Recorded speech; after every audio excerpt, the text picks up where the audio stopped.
નમસ્કાર દર્શક મિત્રો, બોટાદ દસ્તક ન્યૂઝમાં આપનું હાર્દિક સ્વાગત છે અને હું છું LD મકવાણા। આપ જોઈ રહ્યા છો બોટાદ દસ્તક ન્યૂઝ। હવે પછીના સમાચાર વિગતવાર।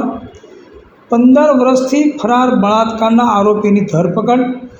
સાધુનો વેશ ધારણ કરી વિવિધ આશ્રમોમાં છુપાતો હતો આરોપી ભાવનગર પોલીસે ઝડપ્યો। ભાવનગર પેરોલ ફ્લો સ્ક્વોડે એક લાંબા સમયથી ફરાર બળાત્કારના આરોપીની ધરપકડ કરી છે।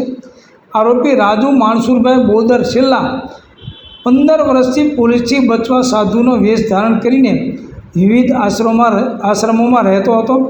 પોલીસને મળેલી બાતમીના આધારે આરોપીને ભાવનગર મહુવા હાઈવે પરથી ઝડપી લેવામાં આવ્યો છે।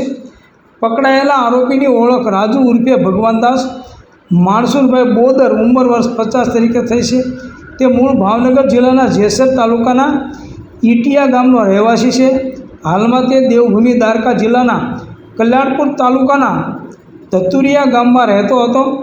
આરોપી સામે ડાઠા પોલીસ સ્ટેશનમાં 2010માં ઈપી કોડ કલમ 376 બળાત્કાર હેઠળ ગુનો નોંધાયો હતો। ત્યારથી તે ફરાર હતો। પોલીસે આરોપીને પકડીને ડાઠા પોલીસ સ્ટેશનને સોંપી દીધો છે। આરોપી પકડાયો ત્યારે તેણે સફેદ ધોતી અને ગંજી પહેરેલી હતી।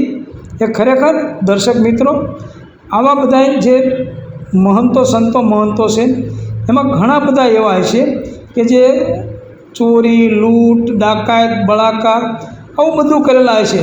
હું એમ નથી કહેતો કે બધા છે, પણ ઘણા છે આ બધી બાબતોમાં, આ બધી બદીઓમાંથી હવે ભાગી અને છટકીને સાધુ બાવા બની ગયા હોય એવા ઘણા બધા છે।